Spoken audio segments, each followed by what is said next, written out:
तो आप ही उसके लिए प्रयत्न कर सकते हैं। रास्ता गुरु केवल रास्ता बताते हैं, लेकिन रास्ता उंगली पकड़ करके वहां तक पहुंचाते नहीं। संतों का काम है पथ बता देना, लेकिन चलना हमारा। गुरु विचारा कह गया, केला गया बोराए। तो संत कहते हैं मैं रास्ता बताता हूं, चलना तेरा काम है, अगर तू न चले तो मुझे मत करना बदनाम है। तो संत का काम है रास्ता बताना, चलना हमारा काम है। धर्मराज जी आदि महापुरुषों को या हम आप अभी जिनकी स्मृति बना रहे हैं, भोलाराम जी महाराज को सदगुरु मिला। सदगुरु मिला तो उन्होंने रास्ता बताया और उसके अनुसार बैठ कर भजन। आप सभी जानते हैं निर्जन स्थान है वो, यहाँ पर कोई वृक्ष भी नहीं है। देखता हूँ कोई एक झाड़ी थी, उसके नीचे बैठ तपस्या की। तो जो तू चाहे मुझको, जो तू चाहे मुझको, तो छार सकल की आस। क्या भोलाराम जी महाराज लौट के गए घर में? बाल बच्चों के पास गए नहीं, साहब ने अपना लिया तो साहब का हो गया, अब किसी का नहीं। लेकिन हम तो अनेकों बटे हुए, थोड़ा इधर का भी थोड़ा उधर का भी, तो थोड़ा इधर और उधर दोनों का रहेंगे तो कहीं के ना रहे। इसलिए जो तू चाहे मुझको, तो छार सकल की आस। अच्छा, आशा किससे त्यागा जाता है? देह से या मन से? विचार कर। आशा देह से त्यागा जाता है या मन से? आप लोग कुछ बोलते नहीं, क्या समझ में नहीं आती बात का? मन से त्यागा जाता है, देह से नहीं। देह से नहीं त्यागा जाता, मन से त्यागा जाता है। मन से अगर त्याग है तो देश अपने आप त्याग हो जाता है। अगर देह से कोई त्याग किया है और मन से त्याग नहीं किया है तो त्याग त्याग नहीं है। तो साहब कहते हैं ये मकान, ये घर परिवार में रहो, लेकिन इसमें कैसे रहो?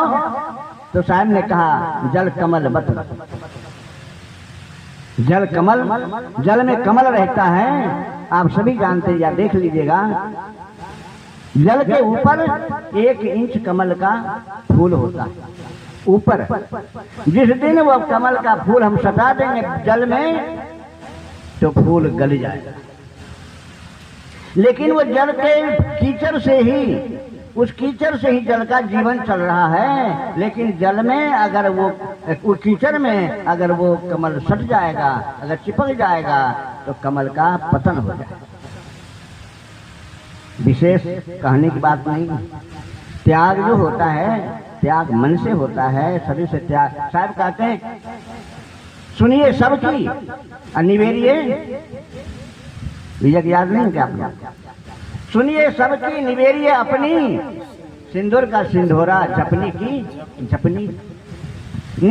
सुनिए सबकी, ये नहीं कहते हैं अपने एक ही व्यक्ति की बात सुनो, सबकी सुनो। और सबके सुनने के बाद ही हमें उस पर निर्णय लेना है। और जब तक सबकी बात हम नहीं सुनेंगे तब तक निर्णय हो नहीं सकता है। क्यों? एक ही दुकान में सारी वस्तुएं नहीं मिलती। याद है ना? आप बाजार जाते हो तो सारी वस्तुओं आप पर्ची बना के ले गए, क्या सारी वस्तुएं एक ही दुकान में मिल जाएगा? कपड़ा भी लेना है, नमक भी लेना है, दवाई भी लेनी है, सोना चांदी भी लेना है, तो एक ही दुकान मिल जाएगा? नहीं मिलेगा। आप कहेंगे मैं थोक में चला जाऊं। अरे थोक में भी जाओ, अगर सोना की दुकान नहीं, हीरा का दुकान नहीं, परचूनी की दुकान हो, परचूनी सामान होता है। तो उसी तरह साहब ने सबकी बातों को सुना। आप बीजक में आप देखोगे तो सारे शास्त्रों की चर्चाएं हैं, वेद पुराण, कुरान, गीता, भागवत, सभी ग्रंथों की चर्चाएं हैं। कबीर साहब ने सुना नहीं होगा तो बातें कैसी? सुना है। कबीर साहब बहुश्रुत थे, बहुश्रुत थे, लिखा पढ़ी वो वकील नहीं थे। इसलिए साहब को कहना पड़ा मसी कागज मसी कागज छुआ नहीं, कलम गहो नहीं हाथ, चारों झूठी महात्म कबीर मुख ही जनाई बात। आज लोग कहते हैं कबीर पढ़े लिखे, हमारे समाज में बड़े बड़े विद्वान पंडित लोग आते हैं, कहते हैं साहब कबीर साहब पढ़े लिखे नहीं। जब कबीर साहब पढ़े लिखे नहीं थे तो उनके एक साखी शब्दों पर तुम पीएचडी कैसे कर रहे हो? एक साखी शब्दों पर तुम पीएचडी कर रहे हो तो कौन पढ़ा है? एक शब्द पर पीएचडी हो रही है तो कौन पढ़ा था, कौन अनपढ़ है? तो पढ़ना लिखना बाभन के काम, अब भजले चेला सीताराम। ये पढ़ना लिखना तो साधारण जीवों का काम है। साधारण जीव होते हैं वो तो जाकर के 20-25 साल तक पीएचडी, डीएलएड, डॉक्टरेट न जाने करते रहते हैं।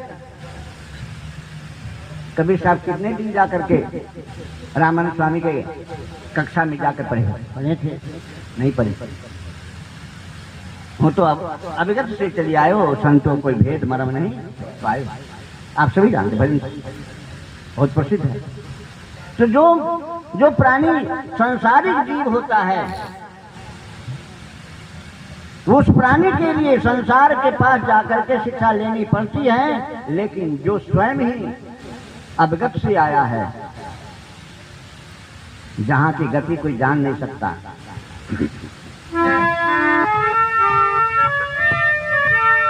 बानी हमारी पूरब की, बानी हमारी पूरब की, बानी हमारी पूरब की, हमें लखे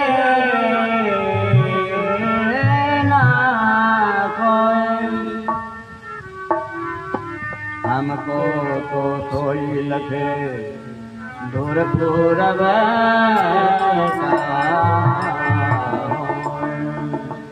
बानी हमारी पूरब। उस देश की बात है, आज की बात नहीं। तुम अनंतों जन्मों से जो आए हो ना, मैं वहां की बात करता हूं।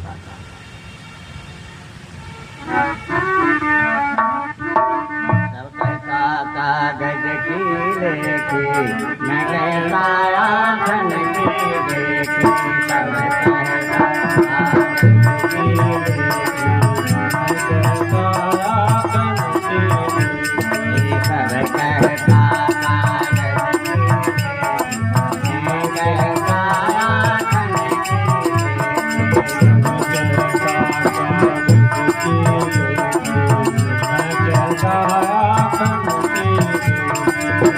कहता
मैं कहता क्या अलग रहो।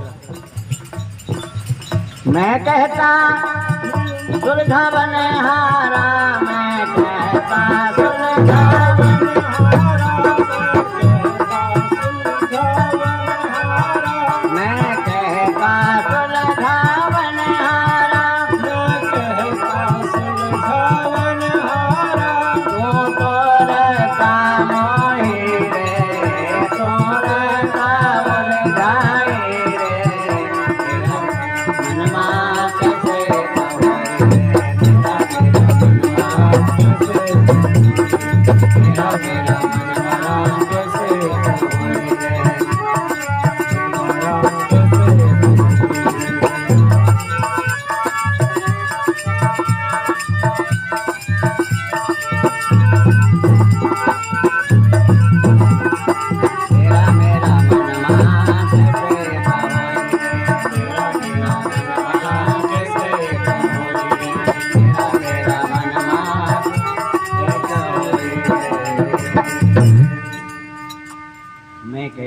सुलझावन हारा, तू रहता उलझाई रे। मैं कहता निर्मोही रहियो, मैं कहता निर्मोही रहियो, अब तू तो जाता मोही रे। अब तेरा मेरा मनमा कैसे बात तो सकते। अब गुरु तो कहें पूरब चलो और चला जाए पश्चिम, तो गुरु चेला में अंतर तो है। गुरु कहते ही इधर चलो, चेला कहता तो नहीं महाराज इधर ही चलना ठीक है। यानी साहब कहते हैं तो संसार से जितना बन सके अनासक्ति योग में जियो, रह करके भी कमलबत। कछुई होती है ना, कछुई आपके राजस्थान में नदियां नहीं है, लेकिन जहाँ नदियां हैं आप जानते हैं कछुई 50 किलोमीटर 100 किलोमीटर दूर में बच्चा देती है, अंडा देती है 100 किलोमीटर दूर में जाकर। और लेकिन वो चारा करते करते पानी में 100 किलोमीटर दूर चली जाती है। आपके यहाँ राजस्थान में नदियाँ नहीं हैं, जहाँ नदियाँ हम जानते हमारे पास नदियाँ हैं, तो 100 किलोमीटर 200 किलोमीटर नदियों में वो कछुई चली जाती है, लेकिन अंडा वहाँ पड़ा रहता है। आप कहेंगे अंडा को बिना से पक्षी होते हैं ना, पक्षी अंडे को सेवन करती है, गर्मी देती है तो अंडा पकता है। माता बहन माँ अपने गर्भ में 9 महीने पकाती है तो बच्चा पक के बाहर आता है। लेकिन कछुई कैसे पकाती है अपने बच्चे को?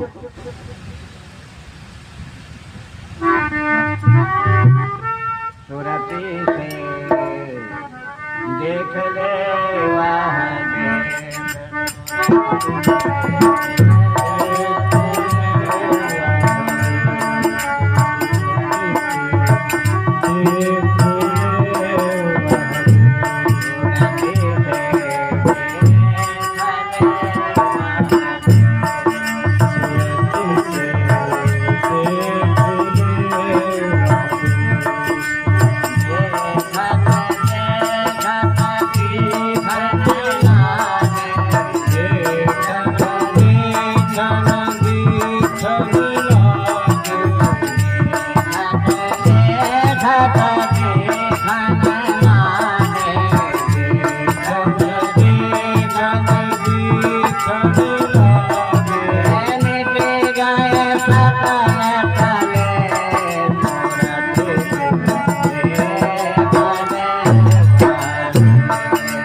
चाहे वो सैकड़ों किलोमीटर दूर चली जाए, कछुई अपने अंडे को स्मरण में रखे, उसको याद करेगा किए हुए रहते।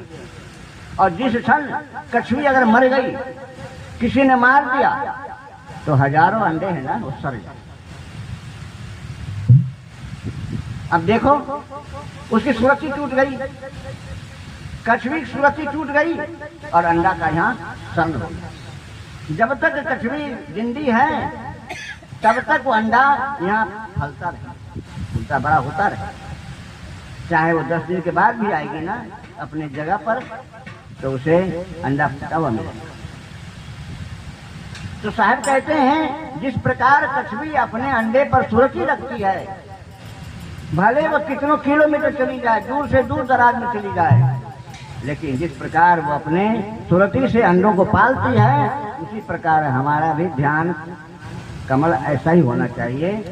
गुरु महाराज कहते हैं, संत कहते हैं, तो सुरक्षित से उस देश को देखने के लिए जब तक अपने आप को हम स्थिर शरीर नहीं करते हैं, तब तक साहब ने कहा देह हलाए भक्ति न होई, देह हलाए भक्ति न होई, धींगी धींगा गयो बिगोई, मुख कछोर हृदय कछुआना, और सपने सो नर मोहि न जाना, ते दुख पइए ये संसारा, और जो चेतन तो होए उबारा।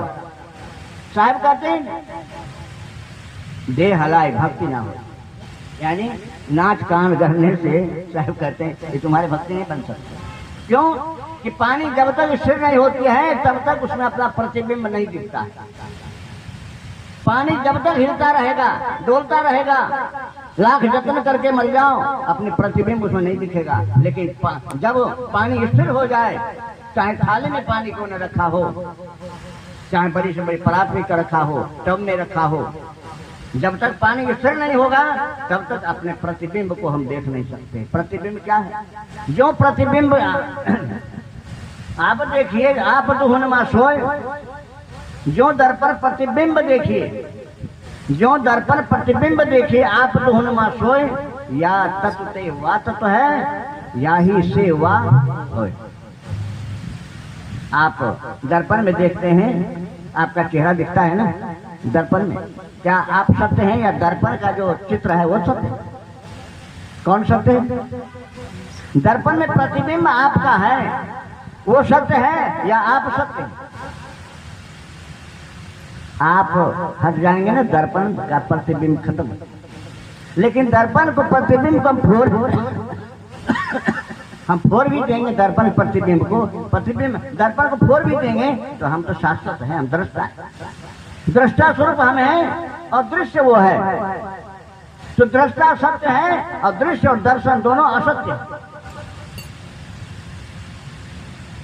आप समझिए, आप दृष्टा है और जो दिख रहा है वो दृश्य है, और हम दोनों के बीच में जो संबंध बना रहा है वो दर्शन है। तो सत्य कौन है? दर्शन सत्य है या दृश्य सत्य है? कहने का तात्पर्य यह है कि आप दृष्टा सत्य हैं, दृश्य और दर्शन दोनों असत्य। लेकिन आज हम दृष्टा को भूल करके दृश्य और दर्शन में फंस गए। उसे कहते हैं मोह, उसे क्या कहते हैं? मोह, और उसे कहते हैं माया। माया कहीं बैठी हुई है क्या? उसका घर मकान है? मन माया की कोठरी, मन माया की कोठरी। आप कहाँ रहते हैं? अभी टेंट में बैठे हुए, घर में जाएंगे कोठरी में बैठे।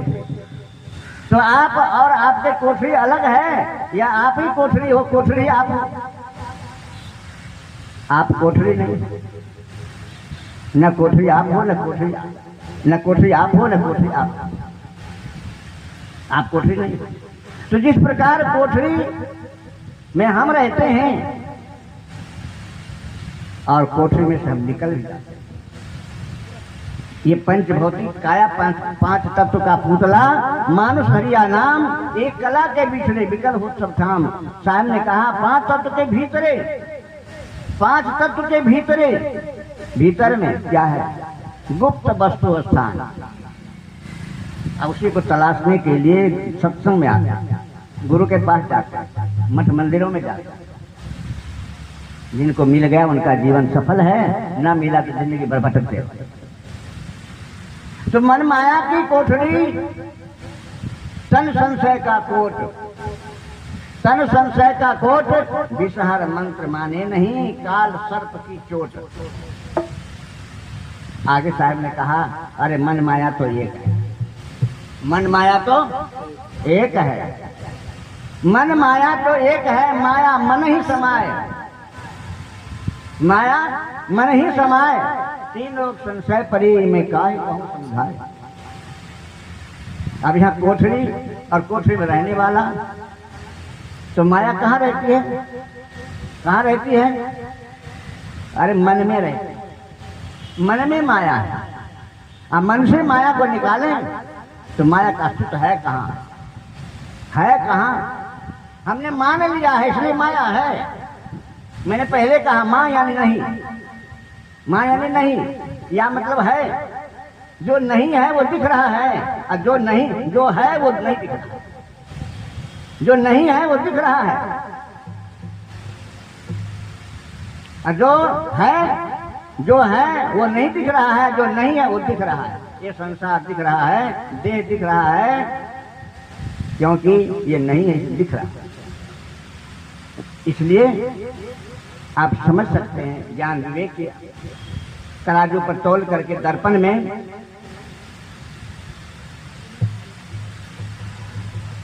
ये जीवात्मा इसमें रहता है, लेकिन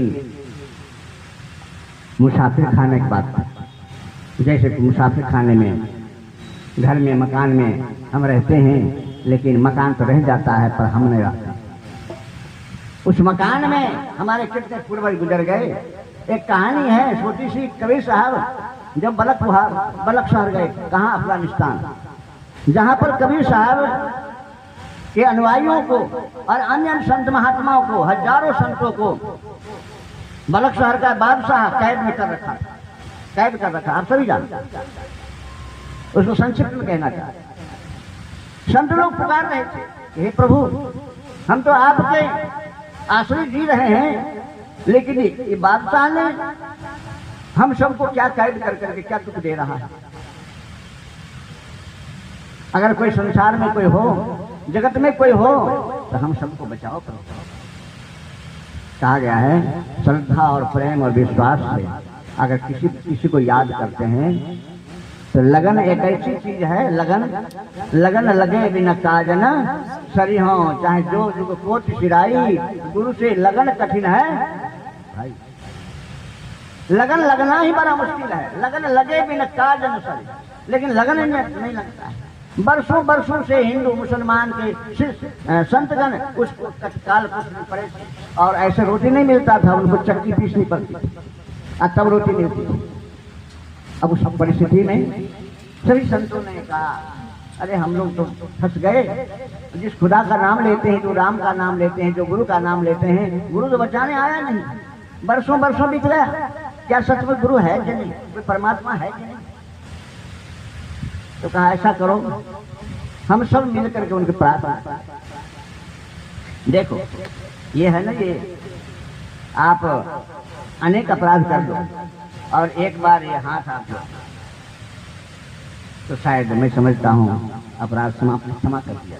लक्ष्य से, बातों से क्षमा नहीं होती, लेकिन जो नम्रता है, विनम्रता है, शिष्टता है, अनुशीलता है, उससे इंसान स्वयं नहीं कर सकता। दीनता जो आवे जन को, दीनता जो आवे, सो पद देव दास अपने को, सो पद देव दास अपने को, ब्रह्मादिक नहीं पावे, जन को दीनता जो आवे। अभी सभी जानते भजन सुनते हैं। जब तक दीनता नहीं आती है, दीनता नहीं अधीनता, अभी मैंने कहा ना कि तरने को अधीनता और बुरने को ये, बोलने को अभिमान, करने को अधीनता। तो सभी संतों ने कहा उस परमात्मा को तो हम लोग जान नहीं पाया, तो अब अंतिम उपाय यही है कि हम सब उनकी प्रार्थना करें करते। तो सभी संतों ने इकट्ठा होकर के प्रार्थना किया। तो जानते हैं ना, मोबाइल यहाँ से बात करेंगे तो अमेरिका में आपके बेटा सुनेगा, सुनता है ना, अमेरिका से बात करेंगे तो आप भी सुनते, कितना दूर है। तो परमात्मा के पास दूर संचार क्या है? परमात्मा पास ही दूर संचार है, आज से नहीं अनादिकाल से दूर संचार है। वो दूर संचार कौन है? हमारी प्रार्थना। प्रार्थना स्वर्ग की कुंजी है, स्वर्ग की कुंजी है, सतलोक की कुंजी है। अगर सतलोक और स्वर्ग को खोलना चाहते हो तो प्रार्थना रूपी चाबी चाहिए आपके पास। जब तक प्रार्थना रूपी चाबी नहीं होगी तब तक आप आत्मज्ञान की जो कोठरी उसको नहीं खोल सकते। सभी संतों ने प्रार्थना किया है, प्रभु हे दीनानाथ, हे स्वामी, हे नाथ प्रभु, अगर संसार में कोई हो तो हमें इस दुख से छुड़ाओ प्रभु, अन्यथा मैं तो ये समझूंगा कि संसार में कुछ है ही नहीं, कोई ईश्वर परमात्मा कुछ नहीं है। तो ऐसा तो है। वो शब्द हमारे साहब के पास आया, दूर संचार। साहब ने देखा क्या हो हमारे संत दुखी हैं। साहब ने यहाँ से गमन किया, कहाँ? अफगानिस्तान। बताओ कितना काशी से कितना दूर है, आप लोग समझ सकते हो। काशी और अफगानिस्तान के बीच कितनी दूरियां हैं। उस समय कबीर साहब पैदल गए, इसलिए कबीर साहब को कहना पड़ा, गांव देश विदेश से हों फिरा, देश विदेश से हों फिरा, गांव गांव की खोर, ऐसा जीरा ना मिला लेवे फटक पिछोर। मैं देश विदेश, एक आदमी ने कहा हमारा कौन सा विदेश गए? कबीर साहब कौन सा देश गए? अमेरिका रशिया गए थे क्या? अमेरिका रशिया देश विदेश वो है? अरे मैं क्या गए थे, तुमको देखना है ना तो तुम ही पुकार के देख। क्या अमेरिका रशिया में कबीर साहब को पुकारता नहीं कोई? वहां भी 50 लाख पुकारता है, वहां भी जाते हैं। जिनकी जो इच्छा होती है, भावना जाती रही, भावना जैसी जाती रही, भावना जैसी, प्रभु मूरत देखी तिन तैसी। अगर भावना आपकी पवित्र है तो भावना में ही भगवान है, किताबों में नहीं। आपने भजन बार सुनते हैं, मुंह को कहाँ ढूंढते हो बंदे, मैं तो तेरे पास। ना तीर्थ में, ना मूरत में, ना काबे कैलाश में, अरे खोजी हो तुरंत मिल जाऊं पल भर की तलाश में। मुंह को कहाँ तू ढूंढे बंदे, मैं तो तेरे पास में। अब देखो साहब कहते मैं तो तेरे पास में, खोजता कहाँ? तो जहाँ है ना, जहाँ है वहीं हमको खोजो, वहीं हमको प्रार्थना करो। मैं वहीं, तुम्हें नहीं आना पड़ेगा काशी। सबरी को अयोध्या नहीं आनी पड़ी थी, राम गए दौड़ करके, कहाँ? सबरी के पास। भक्त में चुंबकत्व होता है, अब भगवान तो लोहे के समान है, हमारे कवि साहब लोहा है। आप कहेगा ऐसा मत कही महाराज, मैं तो यही कहूँ, कवि साहब लोहा है और हम सब, हमारी श्रद्धा विश्वास प्रेम ये हमारे चुंबकत्व में बल है। हम चाहें तो यहाँ पर कवि साहब को बुला सकते। आप कहेंगे तो कवि साहब अलग है क्या?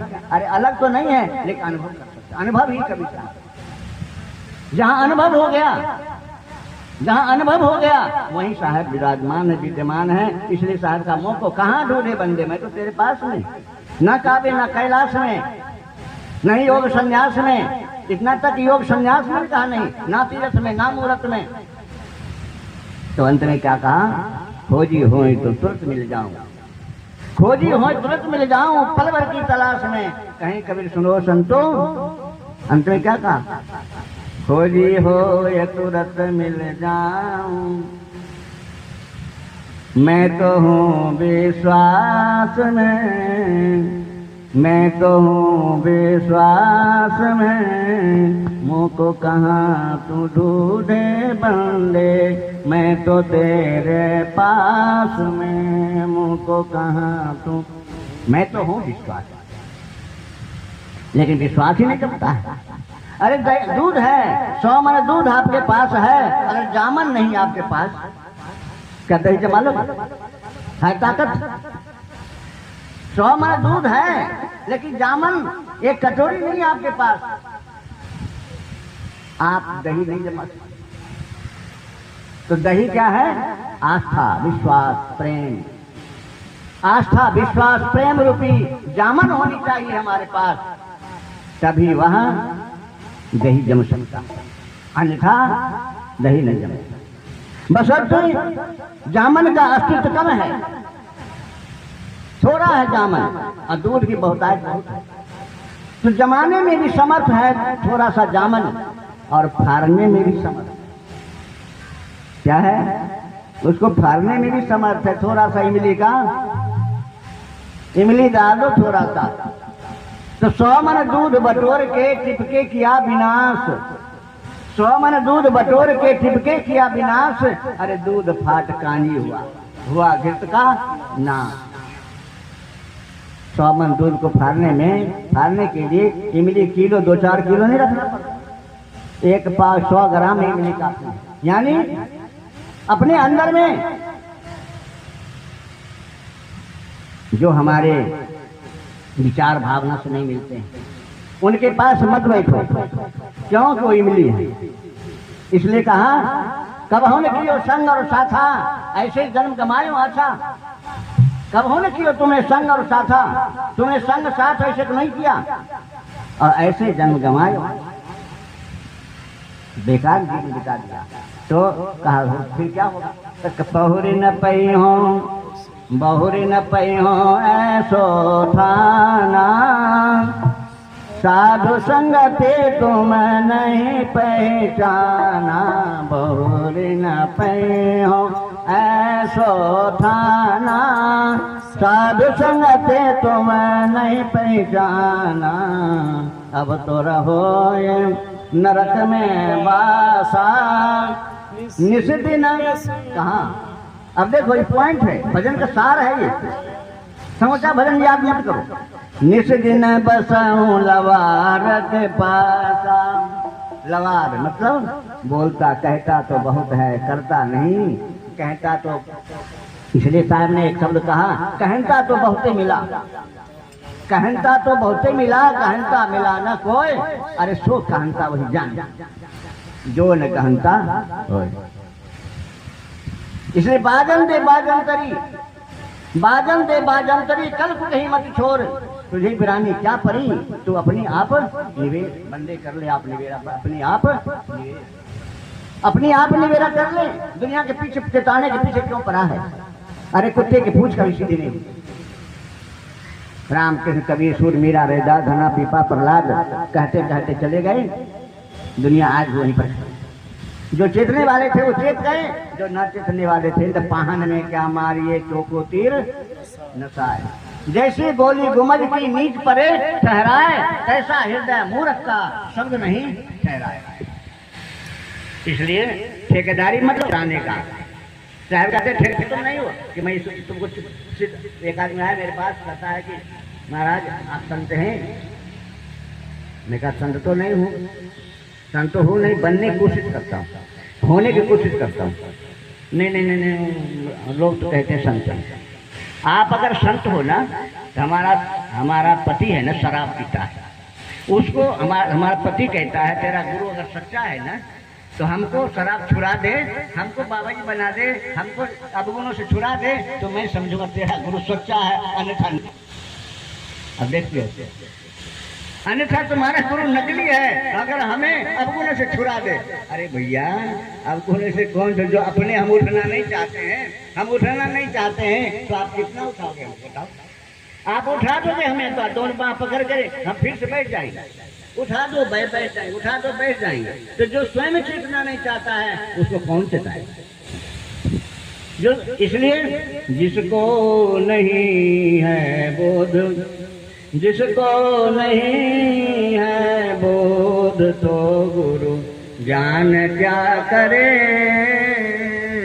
जिसको नहीं है बोध तो गुरु ज्ञान क्या करे। आत्म अनात्म ना लखा तो पुराण क्या करे। जिसको नहीं है बोध तो गुरु ज्ञान क्या करे। आत्म अनात्म ना लखा तो पुराण के साथ पुराण क्या। हर मानव में परमात्मा बैठा है लेकिन उसको जाने नहीं तो साथ पुराण क्या।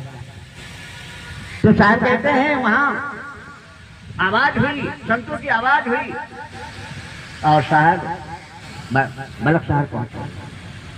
तो कैसे पहुंचे आप सभी जानते हैं, मैं उसे दोहरा रहा हूं, आप सभी जानते हैं क्योंकि पक्के कवि बने, नकली नहीं, कप्पे पक्के। तो कवि साहब उस राज दरबार में प्रवेश किया। पहले वहां नहीं गया, कहां, कैद खाने में नहीं गया, राज दरबार में प्रवेश किया। तो वहां पर जो पहरेदार था, चौकीदार था, बड़े बड़े मूछ वाले, पगड़ी वाले, अरे बाबा जी कहाँ जा रहे हो, कहाँ जा रहे हो। अरे जा रहा हूँ धर्मशाला में। और कहाँ जाओ, धर्मशाला में जा रहा हूँ। अरे कैसे गंवार बाबा जी है, ये धर्मशाला तेरे को दिखता है क्या, ये धर्मशाला है क्या। तो कहा धर्मशाला नहीं तो और क्या। अरे ये राजमहल है, राजमहल है, राजमहल, राजा लोग रहते हैं इसमें। अच्छा राजमहल, कहाँ राजमहल है, इसे राजमहल कहो, धर्मशाला मत। तो कबीर साहब ने क्या कहा, अच्छा इसमें अभी कौन है। तो कभी राजा है, बादशाह है। कहा उसके पहले कौन था, उसका पिता था। उसके पहले कौन था, तो उसका पिता था। उसके पहले कौन था, तो उसका दादा था, परदादा था। कहा रे इस महल में 10-20 फुट पहले था, कहाँ था, अभी कौन है, अभी राजा। तो कहा वो सब कहाँ गए, कहाँ गए वो सब। कहा वो सब मर गए। क्या वो सब मर गए। अरे क्यों मर गए भाई, मरने के लिए किस परमिशन लिया था किसी से। कहा महाराज कैसे आदमी मरने के परमिशन लेना पड़ता किसी को है? जीने के लिए परमिशन भले लेना पड़े लेकिन मरने की परमिशन कोई लेता नहीं। क्या राजा को क्या परमिशन लेना पड़ता मरने का। अरे मरने का परमिशन नहीं, कैसे मर गया बिना कहे। अरे मरना मरना सब कहे, मरे न जाने कोई। आप सब कहते हैं मर गया, फलाना आदमी मर गया। कभी साहब फिर कहाँ मर गया, कहाँ पकड़े, कहाँ मर गया। कहा कैसे नहीं मर गया, देखो मरा उठा के ले जा। कहा मरा नहीं, मरना मरना सब कहे, मरे न जाने कोई। अरे ऐसा हो के कोई ना मरा जो फिर से मरना ना हो। अरे वो मरना मरो ना।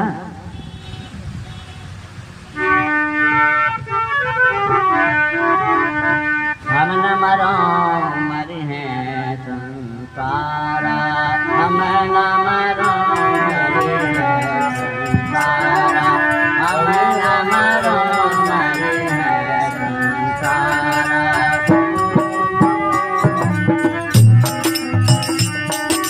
हम न मरो मरे हैं संसारा, हम न मरो मरे हैं संसारा।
हरि मरि है तो हम मरि है। हरि न मरे हम काहे को मरे हैं। हरि न मरे हम काहे को मरि है। हम न मरो मरे हैं संसारा। हम न मरे मरि है संसार। हम न मरो मरे हैं संसारा।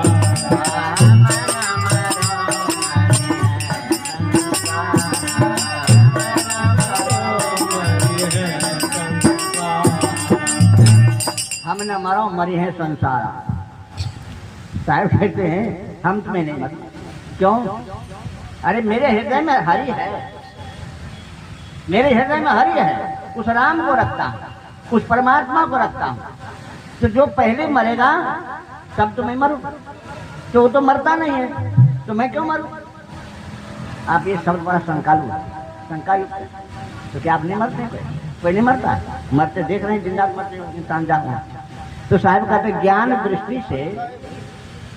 दृष्टि से केवल बासांसि जीर्णानि यथा विहाय, बासांसि जीर्णानि यथा विहाय, नवानि गृह्णाति नरोपराणि, तथा शरीराणि विहाय जीर्णा नैन्यानि शयान्ति नवानि देहि।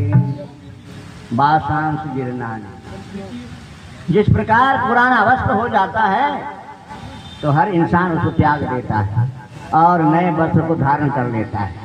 आप कहेंगे पुराना वस्त्र कैसा होगा? देखो, आंख में चश्मा लग जाना, दांत टूट जाना, कान से सुराई कम पड़ना, देह में शक्ति कम हो जाना, ये सब क्या वस्त्र पुराना हो गया। अब पुराना हो जाने के बाद कहते हैं इसको बदल लो, और नहीं बदलते हैं तो कहते बदलना पड़ेगा। आए जहाज पलंग चली बैठे, आए जमराज पलंग चली, आए साहब ने कहा आए जमराज पलंग चली बैठे। कब? कोई साथ में नहीं जाने वाला नहीं। तो साहब वहाँ गए, साहब ने कहा ये धर्मशाला है। तो प्रहरी ने कहा कि नहीं चिंता नहीं है साधु, ये धर्मशाला नहीं राजमहल है। तो साहब ने कहा सर कोई धर्मशाला में शाश्वत महीना 6 महीना रहता है, महीना 6 महीना कोई शाश्वत नहीं रहता है। शाम को आया सवेरा गया, सवेरा शाम को चला जाता है, या 2 दिन 1 दिन चला जाता है। तो उसी दरमियान उस बादशाह भी राजमहल से निकल कर बाहर आया था। अब वो गेट बहुत बड़ा था, गेट के पीछे छिप करके वो सुन रहा था। मतलब शहर के बादशाह सिर्फ सुन रहा था। अरे ये तो बात तो सत्य कह रहा है बाबा जी, ये साधु सत्य कह रहा है। हमारी 20 पीढ़ियां चल गई, मर के चली गई, ये धर्मशाला तो है ही। और हम भी आजकल चले जाए, मेरा बेटा रहेगा, फिर उसका बेटा रहेगा, धर्मशाला तो है ही। राजा को बोध हुआ हो कि महात्मा कोई पहुंचा हुआ संत है। बादशाह तुरंत आया सामने, नमस्कार किया, कहा महाराज कहाँ से आए हो? कहा जहाँ से तुम आए हो वहीं से मैं भी आया। क्या कहा? जहाँ से तुम आए हो ना वहीं से मैं भी आया हूँ, हमारे तुम्हारे कोई भेद नहीं। तो राजा को बोध हुआ कि कोई पहुंचा हुआ संत है। फिर कहते हैं उस बादशाह ने कभी साहब को अंदर ले गया, और फिर उस बादशाह ने महीनों दिन तक उनका साहब से सत्संग किया, उनसे ज्ञान चर्चा ली, और फिर वही शाही तज कर लिया फकीरी, शाही तज कर लिया फकीरी। अभी आपने सुना मैंने लागो मेरे यार फकीरी, तो शाही तज कर लिया फकीरी, अल्लाह नाम प्यारे दा। अब उसको अल्लाह नाम, अब देखो यहाँ अल्लाह नाम सब रखा है इसलिए क्योंकि जो जिसका उपासक है उसी में आस्था उसको जोड़ दो, यही संत का काम। ये नहीं कि कोई राम राम जपता है तो कोई कि नहीं नमः शिवाय जप, नमः शिवाय जपो। अरे नमः शिवाय उसमें आस्था ही नहीं, आस्था ही नहीं है, फिर क्यों जपेगा? इसलिए उसी में उसकी आस्था जमाओ। तो साहब ने देखा ये तो मुसलमान है, अगर कहेंगे राम राम कहो ये तो भड़क जाएगा, जैसे गाय सिंह को देके भड़क जाती है, भाग जाती है। तो ये तो हम राम राम कहेंगे या और कोई शब्द सुनाएंगे हिंदू का तो ये तो भड़क जाएगा। कहा देख तेरा अल्लाह ये सब कुछ है। भाई दो जगदीश कहाँ से आया, कहो कोने बोराया, अल्लाह राम करीमा के सब हरि हजरत नाम धराया, आदि आज साहब ने सुनाया। फिर उसको बोध हो गया कि ये कोई संत पहुंचा हुआ है, उनका शिष्य बनता है। फिर साहब आते हैं और कैद में जो जितने संत थे उन संतों को कैद से मुक्त करते हैं। तो कहने का तात्पर्य है, समय बहुत ज्यादा हो चुका है, अब हमारे आगे बोलने वाले बहुत तो कबीर साहेब की जय। तो शब्द में ताकत होती है, इसलिए साहब ने कहा शब्द ही महाराज गिर गया, शब्द ही छोड़ा राज, और जिन जिन शब्द विवेक किया उनका सरगो काज। तो शब्द में इतनी ताकत है कि राज घराने को भी अपने आप से भी दूर कर देता है, राज घराने को स्वप्नवत दिखा देता है। ये शब्द में ताकत है, लेकिन शब्द होना चाहिए, वो लगना चाहिए, जिज्ञासु होना चाहिए, और शब्द देने वाला वैसा चाहिए। अगर शब्द देने वाला लेने वाला दोनों अगर पात्र नहीं है तो शब्द तो कहा न कि शब्द है ग्राहक नहीं, वस्तु महंगा मोल, बिना दाम काम न आवे फिर दामा डोल। तो शब्द तो है संतों के पास, लेकिन जिज्ञासा होनी चाहिए। सत्संग का सार यही है कि हमें जो कुछ भी सुने उस वस्तु को, उस ज्ञान को अपने आप में जीवन में उतारने की कोशिश करें। केवल सर्वनम श्रुतनम केवल नहीं मान करके यद श्रुतम तद गुरुवे समर्पितम, ऐसा नहीं होना चाहिए। हमें जो सुने यथासंभव उन वस्तुओं, उन ज्ञान को, उन भावनाओं को अपने अंदर में रखें। यही हमारे सत्संग का सार है। बोलो सदगुरु कबीर साहेब की जय, संत भगवान की, श्री भोला राम जी महाराज की जय। साहेब बंदगी साहेब।